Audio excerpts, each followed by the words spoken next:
Muli po magandang hapon sa bawat isa at welcome po sa ating pananambahan. Ang ating pong babasahin ay ang John chapter 13 mula po sa King James Version verses 1 hanggang 5. Now before the feast of the Passover, when Jesus knew that his hour was come, that he should depart out of this world unto the Father, having loved his own which were in the world, he loved them unto the end.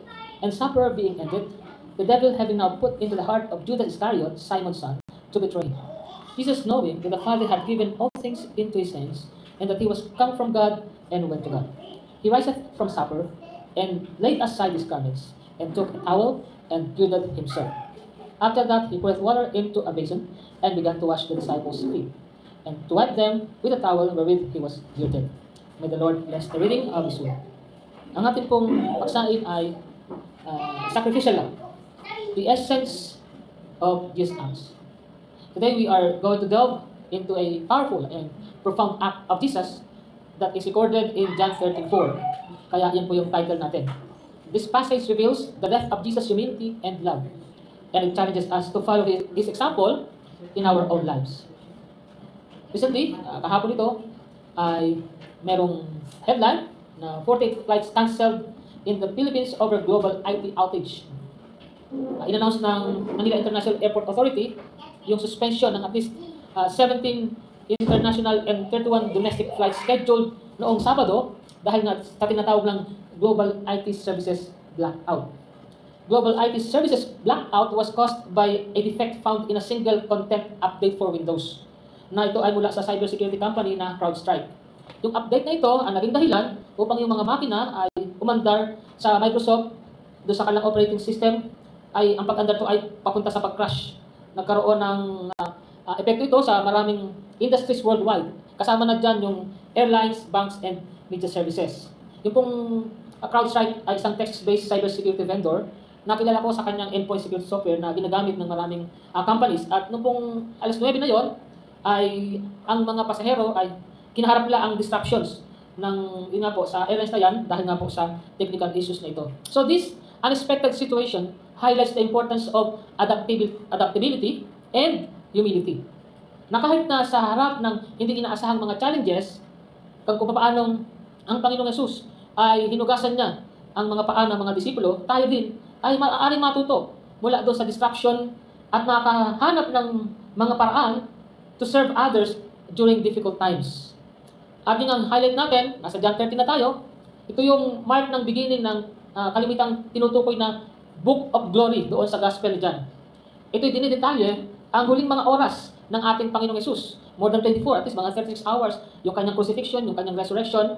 At ang chapter na ito ay nagsisimula nga dito sa Last Supper, na kung saan ay dinemonstrate ng ating Panginoong Yesus ang kanyang pag-ibig at ang kanyang humility sa magitan ng paghuhugas ng mga paa ng mga apostol. So dito sabi ay he riseth from supper. Sa ibang salin ay so he got up from the meal. This event is a significant meal kung saan sinishare ng ating Panginoong Yesus ang kanyang final moments sa kanyang mga disciples bago siya ipapako. Yung kanyang pagtayo na yon mula doon sa meal ay nagsisignify ito ng isang deliberate interruption of the meal to perform an important act of service. At sabi diyan, and laid aside his garments. Sa ibang salin ay outer garments kasi yung kanyang kasautan, iba pa yung outer tsaka yung panloob.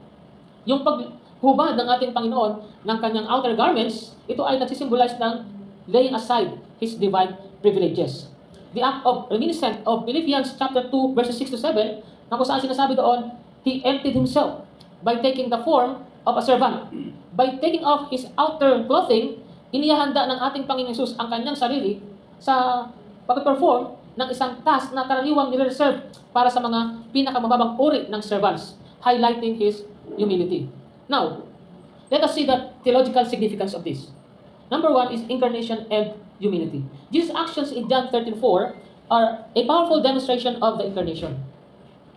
Just as he laid aside his divine glory to become human, he now laid aside his garments to serve his disciples. This act of humility is a marvelous expression of his love and willingness to serve. Secondly, symbol of cleansing. The act of washing the disciples' feet also symbolizes spiritual cleansing. Jesus' physical act of washing feet points to the greater cleansing he provides through his sacrifice on the cross.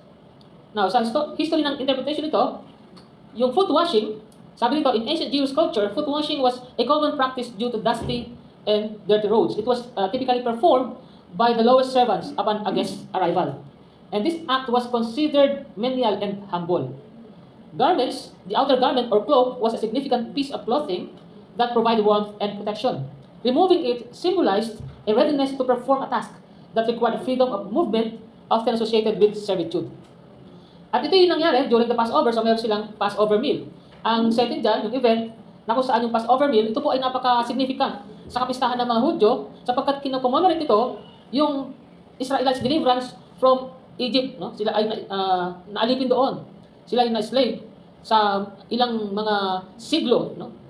At least mga mahigit sa 300 siglo. So it was a time of reflection, thanksgiving, and anticipation of God's continued deliverance. So ano ang significance ito? Yung mga action ng ating Panginoong Kristo during this meal, ito po ay punong-puno ng mga symbolic meaning, pointing to His impending sacrifice and the establishment of a new covenant.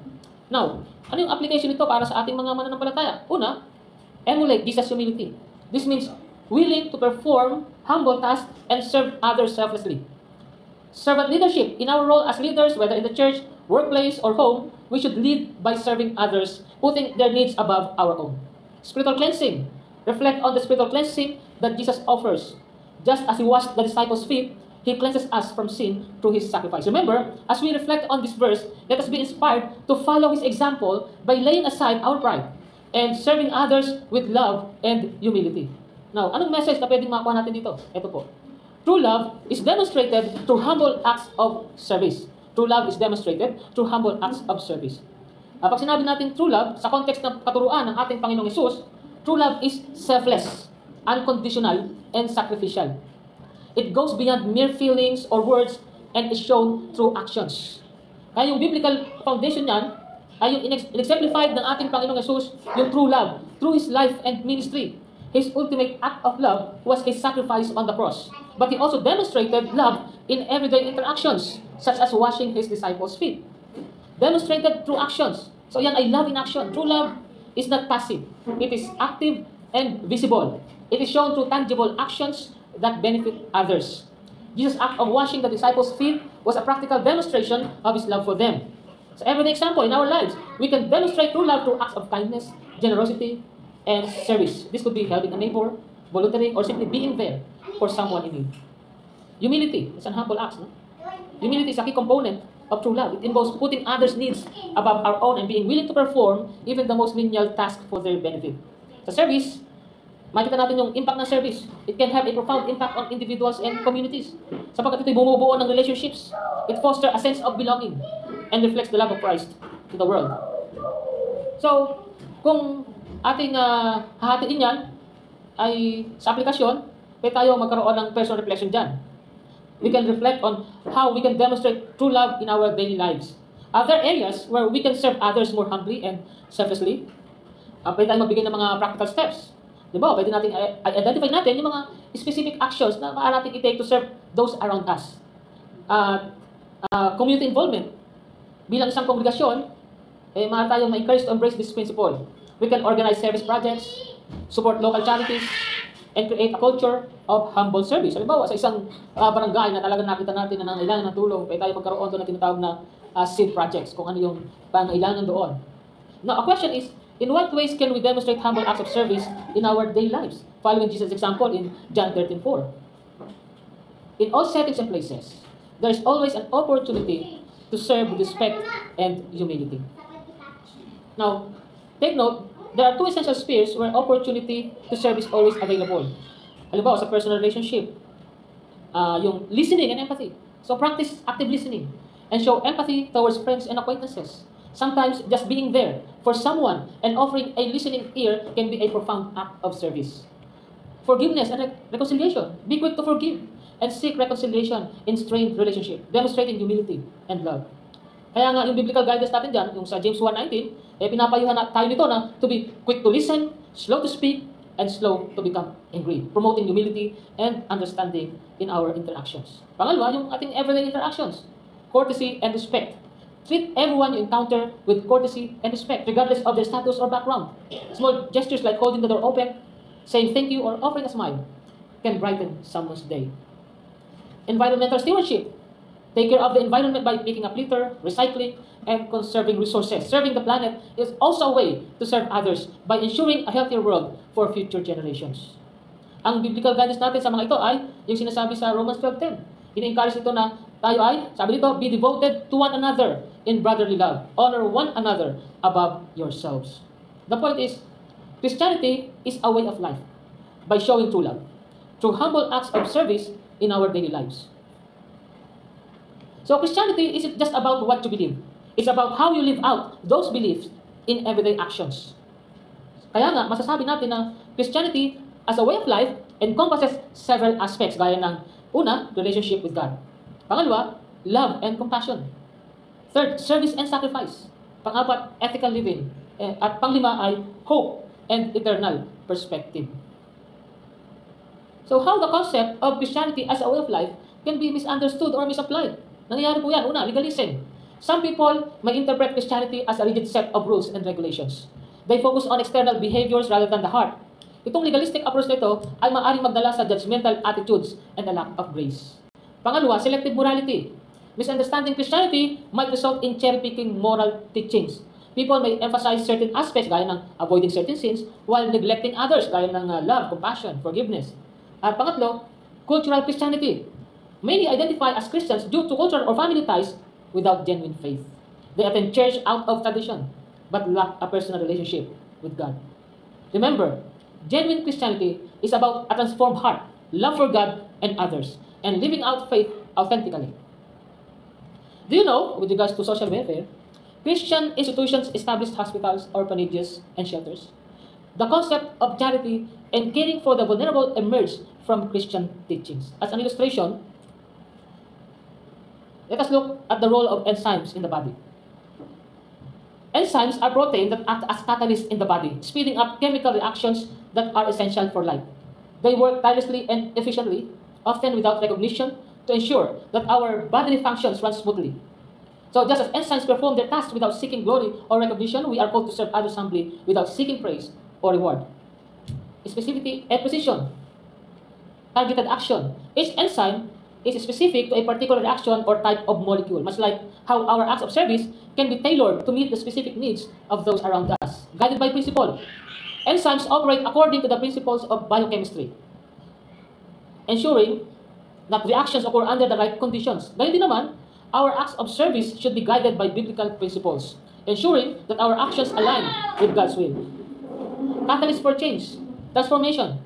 Enzymes facilitate transformations in the body, converting substrate into products that the body needs to function. Our humble acts of service can catalyze positive change in the lives of others, transforming situations and bringing about growth and healing. Efficiency.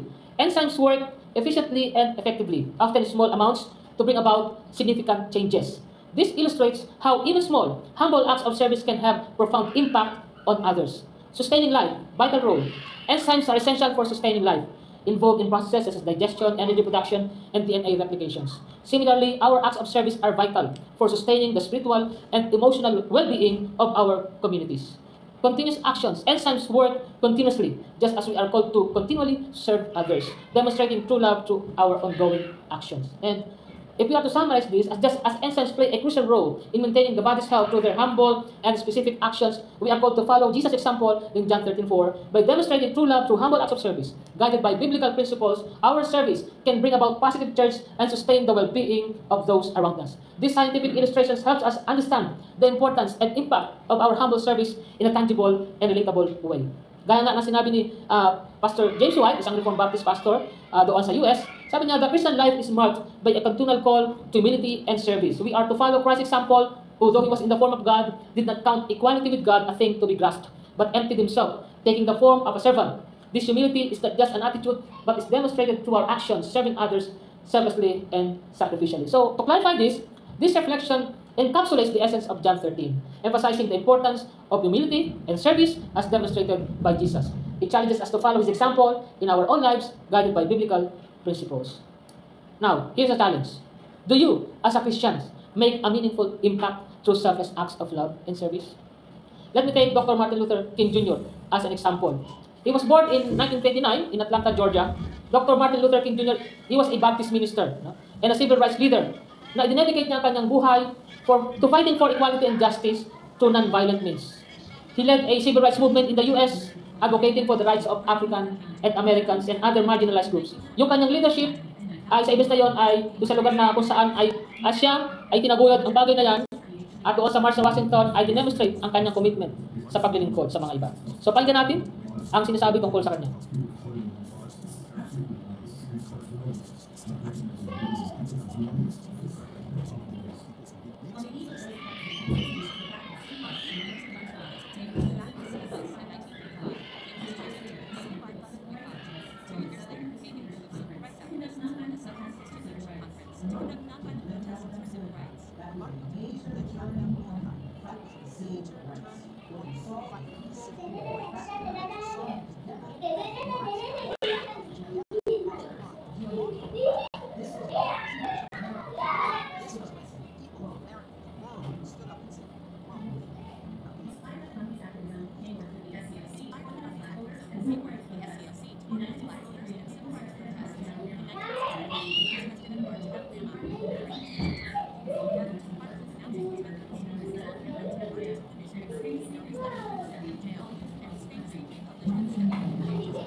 So Dr. Martin Luther King Jr.'s life is a testament to the power of humble acts of service guided by biblical principles.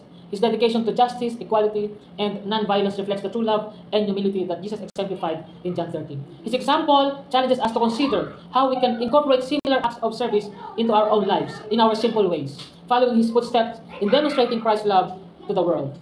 So, in conclusion, in reflecting on John 13:4 and the principle that true love is demonstrated through humble acts of service, we see a powerful call to actions in our daily lives.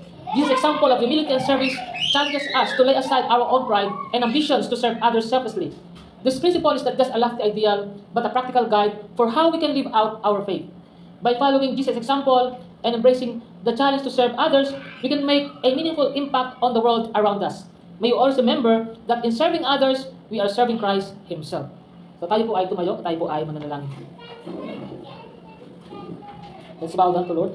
Heavenly Father, we come before you with grateful hearts, thanking you for the powerful example of humility and love that Jesus demonstrated here sa John 13. Lord, we are inspired by His willingness to lay aside His divine privileges to serve others. And we ask for the strength and courage to follow in His footsteps. Help us to embody true love through humble acts of service in our daily lives. Guide us by your word and fill us with your spirit so that our actions may reflect your grace and compassion.